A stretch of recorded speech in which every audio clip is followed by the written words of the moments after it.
বিলাপ পুস্তকটি অধ্যয়ন করার জন্য আপনাদেরকে স্বাগত জানাচ্ছি। জিরোমীয় পুস্তকটি ভালোভাবে অধ্যয়ন করার পরে আপনারা লক্ষ্য করবেন যে এই পুস্তকের ঠিক পরেই ছোট একটি পুস্তক রয়েছে। জিরোমীয় পুস্তকের 52টি অধ্যায়ে ভাববাদী জিরোমীয় অনেক দুঃখ প্রকাশ্যে পরে ওই পুস্তকের ধারাবাহিকতা ধরে রেখে আরেকটি ছোট পুস্তক রচনা করেন, যার নাম হলো বিলাপ। এখন বিলাপ শব্দের অর্থ হলো কান্নাকাটি বা দুঃখ প্রকাশ করা, আর এ অর্থে বিলাপ পুস্তকের নামকরণ যথার্থই হয়েছে। ক্রন্দনের ভাববাদী হিসেবে পরিচিত জিরোমীয় ভাববাদী তার হৃদয় নিংড়ে কান্নাকাটি করে দুঃখ প্রকাশ করতে থাকেন, কারণ তার দেশকে অন্য জাতিরা জয় করে নিয়েছে। তার কান্নার পেছনে অনেক কষ্টের ঘটনা রয়েছে, কারণ যাদেরকে তিনি খুব ভালোবাসতেন তাদেরকে গণহারে হত্যা করা হয়েছে এবং অনেককেই বন্দী করে নিয়ে যাওয়া হয়েছে। কিন্তু জেরোমীয় শুধুমাত্র কান্নাকাটিই করেননি, অনেক দুঃখ কষ্ট বুকে চাপা দিয়েও তিনি তার নিজের লোকদেরকে আশার বাণী শুনিয়েছেন।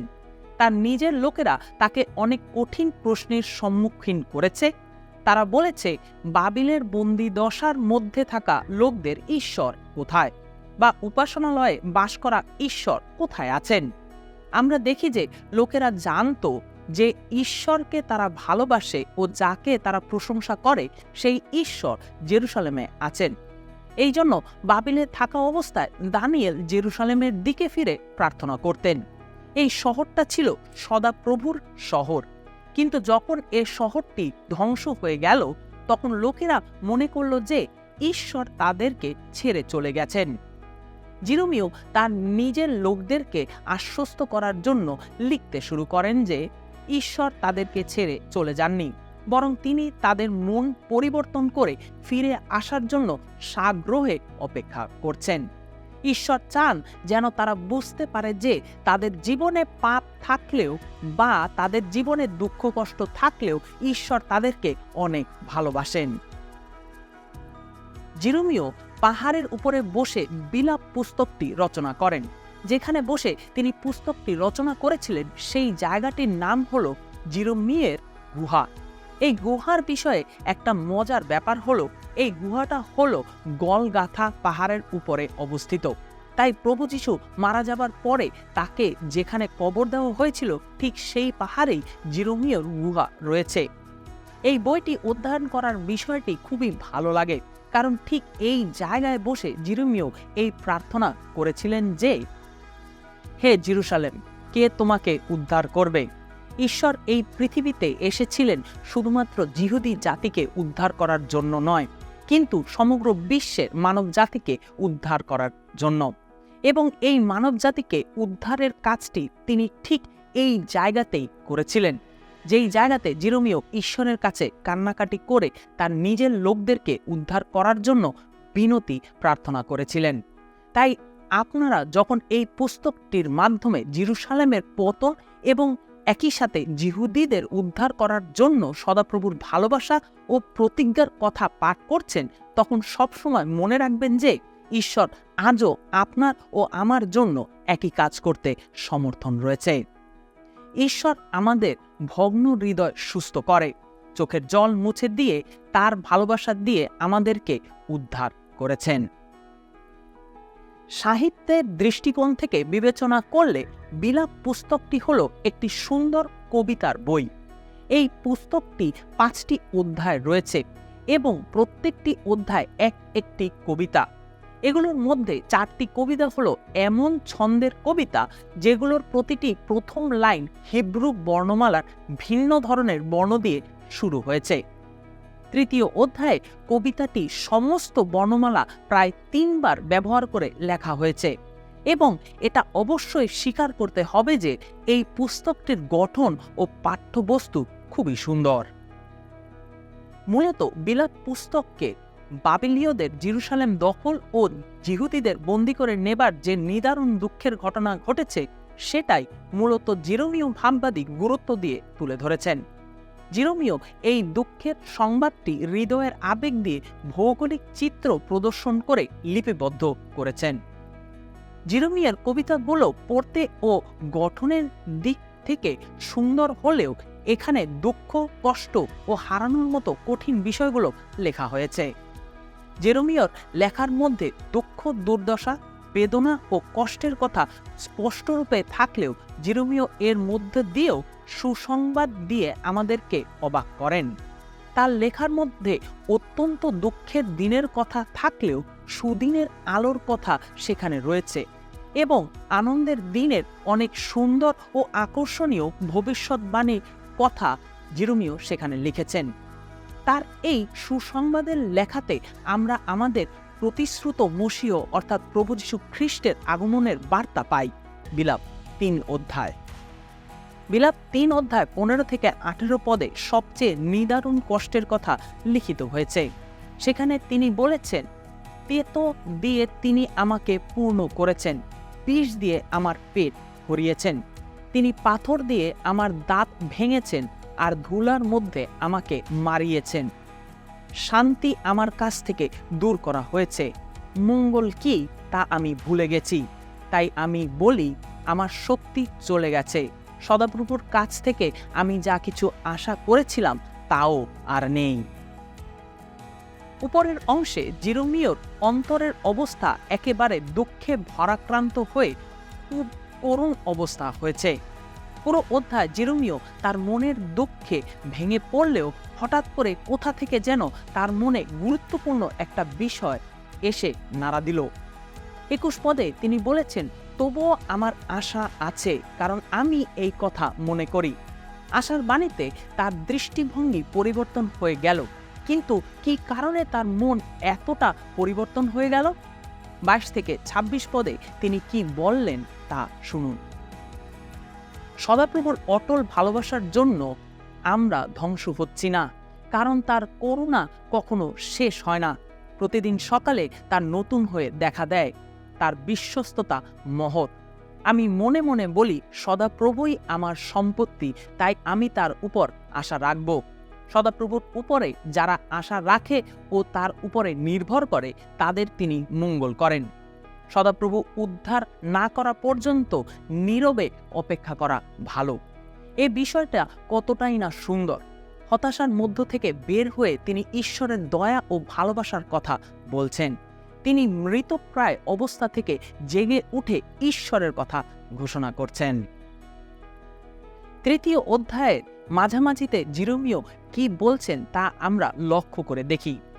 গলগাথা পাহাড়ের উপরে জেরোমিয় তার গুহায় বসে ঈশ্বর থেকে পরিষ্কার আশার বাণী তিনি উপলব্ধি করলেন। এই নিদারুণ হতাশার দিনে আশার বাণী অন্ধকারকে জয় করে আলোর মুখ দেখালো। সাথে সাথে তিনি এই কথাটাও খুবই ভালোভাবে উপলব্ধি করলেন যে সদাপ্রভুই হচ্ছেন আমাদের আশা, তিনিই হচ্ছেন আমাদের একমাত্র ভরসা স্থল। জিহুদিয়া থেকে যাদেরকে বন্দি করে নিয়ে যাওয়া হয়েছিল, জেরোমিয় তাদের কাছে ঈশ্বরের ভালোবাসার বাণী প্রচার করেছিলেন। জেরুসালেমে যারা বেঁচে ছিল তারা তাদের স্বজন হারানোর বেদনা নিয়ে দুঃখের মধ্যে বাস করলেও জেরোমিয় তাদেরকে ঈশ্বরের ভালোবাসার কথা প্রচার করে সান্ত্বনা দিয়েছিলেন। জেরোমিয় যখন নিদারুণ দুঃখ কষ্টে ঈশ্বরের কাছে কান্নাকাটি করেছিলেন, তখন ঈশ্বর তার অসীম ভালোবাসার কথা জেরোমিয়কে জানিয়েছিলেন। হয়তোবা আমরা বিশ্বাস হারিয়ে ফেলতে পারি, ঈশ্বরকে কষ্ট দিতে পারি, কিন্তু তিনি বিশ্বস্ত। তিনি আমাদেরকে কখনোই হতাশ করবেন না। আমাদের অনেক খারাপ সময়েও আমরা ঈশ্বরের উপরে নির্ভর করতে পারি। ঈশ্বর যে কোনো পরিস্থিতিতে আমাদেরকে নিঃস্বার্থভাবে ভালোবাসেন। আমরা এটা অবশ্যই মনে রাখব যে পৃথিবীর সব ভালোবাসাই একই ধরনের ভালোবাসা নয়। এক বিশেষ ধরনের ভালোবাসা রয়েছে যেটিকে আমরা আগাপে ভালোবাসা বলি। এই ধরনের ভালোবাসা শুধুমাত্র ঈশ্বরই দেখিয়ে থাকেন এবং তিনি নিজেই এই ভালোবাসা। 1 করিন্থীয় 13 অধ্যায়ে প্রেরিত পৌল আমাদেরকে ঈশ্বরের ভালোবাসার একটি বর্ণনা দিয়েছেন। ভালোবাসা আসলে কি এ ব্যাপারে সুস্পষ্ট করে না বললেও ভালোবাসার ফলে কেমন আচরণ প্রকাশিত হয় সেটি দেখিয়েছেন এবং তিনি আমাদেরকে 15টি গুণের কথা বলেছেন।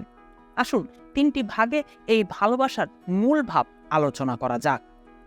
1, ভালোবাসার কোনো ক্ষয় নেই, অর্থাৎ অবিনশ্বর। ভালোবাসা আসলে কি এ ব্যাপারে সুস্পষ্ট করে না বললেও ভালোবাসার ফলে কেমন আচরণ প্রকাশিত হয় সেটি দেখিয়েছেন। 2, ভালোবাসার ফলে কেমন আচরণ প্রকাশিত হয় সেটি দেখিয়েছেন। 3, ভালোবাসার মূল ভাব আলোচনা করা যাক। প্রথমত, আপনি যাই করেন না কেন, ঈশ্বর আপনাকে কখনোই তার ভালোবাসা থেকে বঞ্চিত করবে না। দ্বিতীয়ত, ঈশ্বরের ভালোবাসা হলো নিঃস্বার্থ ভালোবাসা। মানুষের ভালোবাসা হলো ক্ষণস্থায়ী, কারণ আমরা শর্ত সাপেক্ষে মানুষকে ভালোবাসি। আমরা কারো কাজের জন্য ভালোবাসি বা বিনিময়ে কিছু পাবার জন্য ভালোবাসি। ঈশ্বরের যেমন কোনো পরিবর্তন নেই, তেমনি তার ভালোবাসারও কোনো পরিবর্তন নেই। সুতরাং আপনার কোনো কাজই ঈশ্বরের ভালোবাসা কমাতে পারবে না। সুতরাং বলা যায় যে এই ধরনের ভালোবাসা খুবই অনুপ্রেরণামূলক। প্রেরিত পৌল প্রথম করিন্থীয় 13 অধ্যায়ের 7 পদে যেমন বলেছেন যে এটি এমন ভালোবাসা যা মানুষকে আশা ধরে রাখতে ও সবকিছুতে বিশ্বাস রাখতে সাহায্য করে। এই জন্য পৌল বলেছেন ভালোবাসা সবকিছু সহ্য করে। ঈশ্বরের লোকদের জন্য তার ঠিক এই ধরনের ভালোবাসা রয়েছে। পৌল বলেছে যে নিঃস্বার্থ ভালোবাসা অর্থাৎ ঈশ্বরের ভালোবাসা কখনোই প্রতিরোধ করা যায় না। এই জন্যই তার ভালোবাসা সর্বদা জয়লাভ করে। প্রেরিত পৌলের প্রায় কয়েক শতাব্দী আগে জেরোমীয় ভাববাদী এই পৃথিবীতে এসেছিলেন। প্রভু যীশু খ্রিস্ট যে পাহাড়ে মানবজাতির পাপের জন্য মৃত্যুবরণ করেছিলেন, সেই পাহাড়ের গুহায় বসে তিনি হতাশ হয়ে মনের দুঃখের কান্না করেছিলেন। কিন্তু ঠিক তারপরেই জেরোমীয় এই আশার বাণী মনে করলেন যে ঈশ্বরের ভালোবাসা কখনো শেষ হয় না। আমরা ঈশ্বরের প্রতি অবিশ্বস্ত হলেও তিনি সব সময় আমাদের প্রতি বিশ্বস্ত রয়েছেন। সেটাই হলো আমার আশা। ঈশ্বর, আমি তোমার ভালোবাসায় বিশ্বাস করি। তুমি নিজেই সেই ভালোবাসা এবং আমাদেরকে ভালোবেসে তুমি দেখিয়েছ তোমার বিশ্বস্ততা। আমি বিশ্বাস করি যে একদিন তুমি আমাদেরকে উদ্ধার করে আমাদের দেশে ফিরিয়ে নিয়ে যাবে। বাস্তবিক অর্থে জিহুদিয়ার লোকেরাই শুধুমাত্র পরবর্তীকালে তাদের নিজ দেশ অর্থাৎ জিহুদিয়ার জেরুসালেমে ফিরে আসেনি, কিন্তু জেরোমীয় যে পাহাড়ের উপরে বসে কান্নাকাটি করেছেন, ঠিক এই পাহাড়ের উপরে প্রভু যীশু খ্রিস্ট নিজের প্রাণ উৎসর্গ করে পুরো পৃথিবীর মানুষকে তিনি ঈশ্বরের কাছে ফিরে আসার ব্যবস্থা করেছেন। এটাই হলো এই ছোট বইটির সবচেয়ে আকর্ষণীয় ও সুন্দর দিক। জেরোমীয় তার 3 অধ্যায় যা কিছু লিখেছেন, সেখানেও আমরা 37 থেকে 40 পদে এই ধরনের আশার বাণী দেখতে পাই। যদি সদাপ্রভু আদেশ না দেন, তবে কে মুখে বলে কিছু ঘটাতে পারে? মহান ঈশ্বরের মুখ থেকেই কি অমঙ্গল ও মঙ্গল বের হয় না? পাপের জন্য শাস্তি পেলে পর মানুষ কেন তা নিয়ে নালিশ করবে? এসো, আমরা আমাদের জীবন পথের পরীক্ষা করি ও যাচাই করি এবং সদাপ্রভুর কাছে ফিরে যাই। জেরোমীয় তার পুস্তকে যে গভীর আশার কথা ব্যক্ত করেছেন, ঠিক একইভাবে তিনি যে সত্য তুলে ধরেছেন তা আমরা ইয়োব পুস্তকে খুঁজে পাই। জেরোমীয় আমাদেরকে বলেছেন যে মঙ্গল ও অমঙ্গল সবই ঈশ্বরের কাছ থেকে আসে। তিনি এটা স্বীকার করেছেন যে তার লোকদের প্রতি যে কষ্ট ও দুঃখ দুর্দশা নেমে এসেছে তা শুধুমাত্র তাদের পাপ ও ঈশ্বরের বিরুদ্ধে যাওয়ার ফলে ঘটেছে। এই জন্য পরিশেষে তিনি তার লোকদেরকে বলেছেন যে আমরা কিভাবে অভিযোগ করতে পারি? আমরা তো নিজেরাই এ অবস্থার জন্য দায়ী। আমরা যোগ্য শাস্তি পেয়েছি। ঈশ্বর মঙ্গলময় এবং তিনি ন্যায় বিচারক। আসুন আমরা নিজেদের পাপ স্বীকার করে ঈশ্বরের কাছে ফিরে আসি। জেরোমীয় পুস্তকের খুব গুরুত্বপূর্ণ বিষয় হলো যে লোকেরা তাদের ন্যায্য শাস্তি পেয়েছে। তাদের অপরাধের কোনো সীমা ছিল না এবং তারা প্রতিমা পূজাকারী হয়েছিল। এই ধরনের অপরাধের মধ্যে তাদের পুরোহিতেরা এবং কিছু কিছু ভ্রান্ত ভাববাদীও যুক্ত ছিল, যারা ঈশ্বরের অবাধ্য হয়ে তার কাছ থেকে দূরে সরে গিয়েছিল। তাদেরকে জেরোমীয় বলেছেন যে ঈশ্বর তাদেরকে নিঃস্বার্থভাবে ভালোবাসে। ঈশ্বর তাদেরকে এতটাই ভালোবাসে যে তিনি কখনোই চাননি যে তারা বন্দি দশার মধ্যে থেকে জীবনকে ধ্বংস করে ফেলে বা আত্মিক জীবনের প্রতি কোনো খেয়াল না রেখে ঈশ্বরের সাথে সম্পর্ক নষ্ট করে ফেলে। ঈশ্বর তাদেরকে শাস্তি দিয়েছিলেন কারণ তিনি তাদেরকে একজন পিতার মতো ভালোবাসতেন। ইব্রিয় পুস্তকে ঈশ্বরকে একজন পিতা হিসেবে তার ভালোবাসার কথা বর্ণনা করা হয়েছে। সেখানে 12 অধ্যায় 7 পদে বলা হয়েছে, তোমরা এই সব কষ্ট শাসন হিসাবে ভোগ করছো। ঈশ্বর তোমাদের প্রতি পিতার মতোই ব্যবহার করছেন। এমন ছেলে কি কেউ আছে যাকে তার বাবা শাসন করেন না? আমাদের পিতা ঈশ্বরই হচ্ছেন সবচেয়ে শ্রেষ্ঠ পিতা। আমাদের জীবনে তার শাসনের কারণেই এটি প্রমাণ হয় যে তিনি আমাদের স্বর্গীয় পিতা। বিলাপ পুস্তকের 3 অধ্যায়ে যেরেমিয়া এ কথা সত্য বিষয়ে আমাদেরকে গুরুত্ব সহকারে জানিয়েছেন, যা সমস্ত বাইবেলে আমরা দেখতে পাই। আমরা যখন আমাদের প্রিয়জনকে হারিয়ে খুব কষ্ট পাই, ঠিক তখনই আমাদের এ কষ্টভোগ আমাদেরকে আত্মিক বিষয়ের কথা মনে করিয়ে দেয়। সলোমন উপদেশক পুস্তকের 7 অধ্যায় 2 পদে বলেছেন, ভোজের ঘরে যাওয়ার চেয়ে শোকের ঘরে যাওয়া ভালো, কারণ সকলেই একদিন মারা যাবে। জীবিতদের এ কথা মনে রাখা উচিত। এ শাস্তিদান আমাদের জন্য ভালো, কারণ এর মাধ্যমে আমরা সঠিক কিছু চিন্তা করার চেষ্টা করি। আমরা কোনো মানুষের অন্ত্যেষ্টিক্রিয়াতে যোগদান করলে আমরা পরকালের বিষয়, ঈশ্বরের বিষয় এবং আমাদের জীবনের উদ্দেশ্য নিয়ে চিন্তা করি। যখন আপনি কোনো পার্টিতে গিয়ে আনন্দ উল্লাস করেন, তখন আপনি আত্মিক বিষয়ে কোনো চিন্তা করেন না। তাই যখনই আমরা জীবনে দুঃখ দুর্দশা নেমে আসে, ঠিক তখনই আমরা ঈশ্বরের কাছে আসি। ঠিক এ কথাই যেরেমিয়া তার বিলাপ পুস্তকে বলতে চাচ্ছেন। যেরেমিয়া তার লোকদের কষ্টের সময় ঈশ্বরের ভালোবাসা দেখতে পান। তিনি উপলব্ধি করতে পারেন যে ঈশ্বর তাদেরকে এই শাস্তির মধ্য দিয়ে পরিশুদ্ধ করছেন। বাবিলে বন্দী হয়ে যাবার ঘটনা ঘটেছিল ঈশ্বরের ইচ্ছাতেই। ঈশ্বর তাদেরকে এই শাস্তি দিয়েছিলেন যেন এই শাস্তির মাধ্যমে তারা আরও ভালো মানের ব্যক্তিতে পরিণত হতে পারে। যেরেমিয়া এই বিষয়টিকেই তিনি তার অনবদ্য কবিতার পুস্তকটিতে তুলে ধরেছেন। তিনি এই কথাকে তার বিলাপ পুস্তকের 3 অধ্যায় 38 পদে এইভাবে বলেছেন যে, হে প্রভু, তুমি আমার পক্ষ নিয়েছ, তুমি আমার প্রাণ মুক্ত করেছ। যেরেমিয়া এই কথার দ্বারা এটা বোঝাতে চেয়েছেন যে ঈশ্বরের শাস্তির মাধ্যমে আমরা নতুনভাবে জীবনকে পরিবর্তন করে নতুন মানুষে পরিণত হয়েছি। আপনি কি ঈশ্বরের অবিনশ্বর, স্বার্থহীন, উৎসাহমূলক ভালোবাসার অভিজ্ঞতা লাভ করেছেন? যদি সে অভিজ্ঞতা না পেয়ে থাকেন, তবে আজই ঈশ্বরকে বলুন যে, প্রভু, তোমার ভালোবাসা দিয়ে আমাকে উদ্ধার করো। ঈশ্বরের ভালোবাসা একেবারে নিখুঁত এবং তিনি আপনার জীবনকে পরিবর্তন করে নতুনভাবে সাজাতে চান। আপনাকে উদ্ধার পাওয়ার জন্য পাপ স্বীকার করে তার স্বার্থহীন ভালোবাসা গ্রহণ করতে হবে। তার অটল ভালোবাসা তিনি তার পুত্র প্রভু যীশু খ্রিস্টের মাধ্যমে প্রকাশ করেছেন এবং প্রভু যীশুর এই আত্মত্যাগের মাধ্যমেই আমরা পাপ থেকে মুক্ত হই। ঈশ্বর বিশ্বস্ত, এই আশার বাণী আমরা যেরেমিয়ার কাছ থেকে শুনতে পাই।